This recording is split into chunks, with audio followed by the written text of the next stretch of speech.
2 मई को अक्षय तृतीया है। बापूजी इस दिन का महत्व अपने करोड़ों साधकों को समय समय पर समझाते रहे हैं। यह एक ऐसा योग होता है जब जप व ध्यान का फल अनंत गुणा मिलता है। अक्षय तृतीया सतयुग का प्रारंभ दिवस। अक्षय तृतीया आज नर नारायण का प्रागट्य दिवस, परशुराम जी का प्रागट्य दिवस, हयग्रीव का अवतार दिवस, किसानों की कृषि कार्य का आरंभ दिवस, खेड़ने का नूतन वर्ष। आज के प्रारंभ को शुभ दिन मानकर किसान खेत खली में प्रवेश करे तो उसे बरकत आने के लिए शुक्र मनाते। भगवान बद्रीनाथ के पट खुलने का दिवस, तो आपके दिल के दिलबर के बद्रीनाथ के भी पट खोलने का दिवस अक्षय तृतीया को है। हमारे हृदय के पट खोले हरि हरि ओम शांति। और जितना होठों में जपते जाओगे प्रीति पूर्वक, उतना ही बद्रीनाथ जो हृदय में छुपा भगवान है उसके पट भी खोलने के दिन नजीक आ जाएंगे।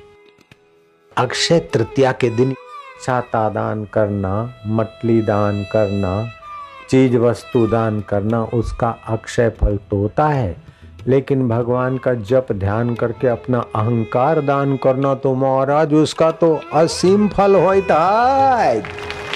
अक्षय तृतीया को जो दो जो करो उसका फल अनंत गुना होता है। दुख आते हैं त्याग का पाठ पढ़ाने, और संत आते प्रभु की प्रीति जगाने को। और प्रभु की प्रीति मिल गई तो दुख की ताकत है।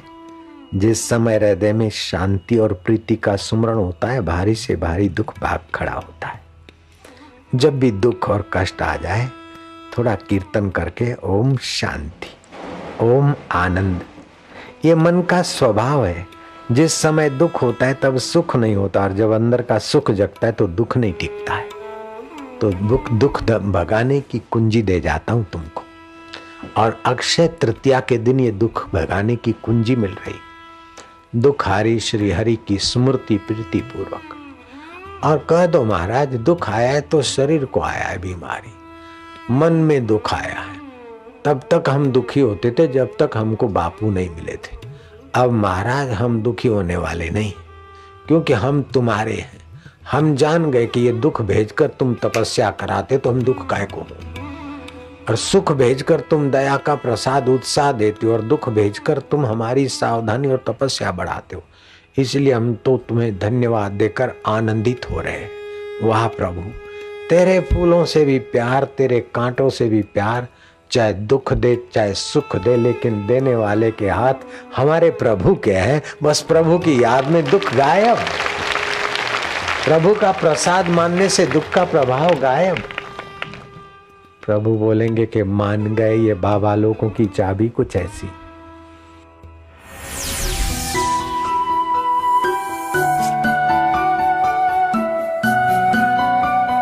बापूजी सभी के स्वास्थ्य की कामना करते हैं, इसीलिए तो बापूजी सभी को समझा रहे हैं कि बाजार में बिकने वाली मीठी दही से क्या क्या नुकसान होते हैं।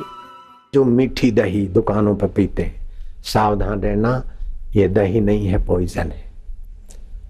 मैं उस लस्सी के दुकान वालों को जानता हूँ। मैंने कहा तुम मीठी दही देते हो, मीठी लस्सी, तो लस्सी दही तुम्हारी दिन भर मीठी कैसे रहती? बोले बाबा रात की जो पाट खुली होती है वो तो दूसरे दिन भी हम काम लाते हैं। सुबह सुबह ग्राहक आ जाए तो मैं क्या क्या करते हो? तो बोले रात का जो दही बचा हुआ है वही देंगे हम, तो मीठी कैसे बनती? बोले होती तो खट्टी है, लेकिन उसमें हम थोड़ा दूध डाल देते हैं लस्सी बनाते समय। अब खट्टी दही में दूध डाल दे, शक्कर डाल दे तो बिल्कुल पॉइजन हो जाता है, स्लो पॉइजन। तुम्हारी लीवर को, पाचन तंत्र को आगे चल के नुकसान करेगा, ट्यूमर बनेगा। त्रिफला फाकना चाहिए। कभी ऐसा वैसा खा लिया, पनीर खा लिया, पनीर भी कई बेवकूफ डॉक्टर किडनी का ऑपरेशन कराया, बोले तुम्हारे को प्रोटीन चाहिए, पनीर खाया करो। और ये मूर्ख, दूध को विकृत करके पनीर बनाया गया है, वो पचेगा नहीं जल्दी, किडनी पे मुसीबत करेगा। पनीर तो दुश्मन को भी नहीं देना चाहिए। पैसे खर्च करके लोग पनीर खाते, पैसे खर्च करके बाजार की लस्सी पीते हैं जिसमें खटाई मारने के लिए दूध डाल देते। तो मैं हाथ जोड़ के प्रार्थना करता हूं कि आपका मनुष्य जीवन जीव के चटोरेपन में बर्बाद मत करिए, संभल संभल कर कदम रखिए। जैसे गर्भिणी स्त्री संभल संभल के कदम रखती है क्योंकि उसको अपने पेट से बालक का जन्म देना है, हाड़ मास को, ऐसे उससे भी 1000 गुना तुम संभल संभल कर खान पान और चिंतन और दोस्ती और शास्त्र का अध्ययन करिए, क्योंकि तुम्हारे हृदय से दिव्य दाता को जन्म देना है। संतरा मीठी नारंगी खाने से आंतें साफ होते हैं, वायु संबंधी दोष ठीक होता है, हृदय रोग मिटते हैं, नेत्र के रोग मिटते हैं, पेट के विकार मिटते हैं, खून की कमी पूर्ति होती है, आंतरिक गर्मी मिटती है, पित्तजन्य विकार मिटते हैं, दुर्बलता मिटती है। गर्भवती महिला को अंग नारंगी का रस बल देता है, बालकों को भी स्वास्थ्य और सुंदरता देता है। कमजोर व्यक्ति को लिए संतरा के रस में थोड़ा 2-3 बार दिया जाए, शरीर पुष्ट होता है। संतरे के रस में पुराना पानी डाल के, थोड़ा पानी डाल के दे तो पुराना कब्ज ठीक होता है। संतरे के रस में काला नमक और सौंठ मिलाकर देने से बदहजमा और आफरा ठीक होता है, भूख खुल के लगती है। संतरे के छिलके पीसकर उसका घोल बनाकर चेहरे पे लगाने से मुहासे ठीक हो जाते, दाग मिटते हैं, रंग निखरता है। ऐसे ही सूर्य स्नान करने से त्वचा का कैंसर दूर होता है, डिप्रेशन दूर होता है, डायबिटीज और किडनी, टीबी और मोटापे के रोगों में भी सूर्य के किरणों का स्नान सुखदायी होता है। एलोपैथी के जनक हिप्पोक्रेटिस रोगियों की चिकित्सा में सूर्य स्नान का प्रचार करते थे, जल चिकित्सा को महत्व देते थे, आहार चिकित्सा और व्यायाम को महत्व देते थे। लेकिन पैसे कमाने के लोभियों ने एलोपैथी के जनक की बातों को दबोचकर खाली इंजेक्शन, ऑपरेशन और कैप्सूल लिखना ही कमाई का रास्ता पकड़ लिया है। एलोपैथी ग्रंथ के पढ़ने वाले कहते हैं कि मानो 1000 पेज का या 100 पेज का कोई पुस्तक है तो 30 पेज तो दवाई के हैं, 70 पेज उसके साइड इफेक्ट के पढ़ने पड़ते हैं।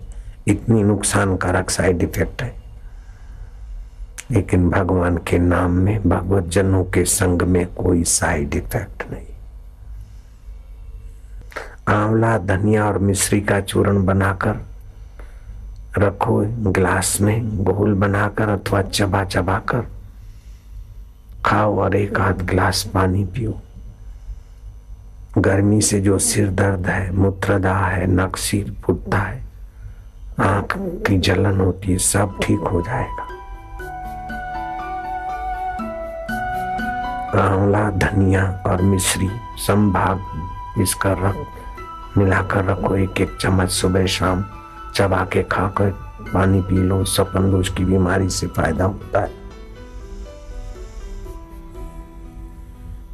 लू लगी हो तो धनिया और मिश्री पानी में शरबत बनाकर दो, हरा धनिया अथवा तो सूखा धनिया, तुरंत लू और बेहोशी से आराम मिलेगा। अनिद्रा आती है, नींद कम हो गई है तो हरा धनिया का रस और मिश्री मिलाकर अथवा तरबूज और मिश्री मिलाकर थोड़ा पिला दो, आराम होगा।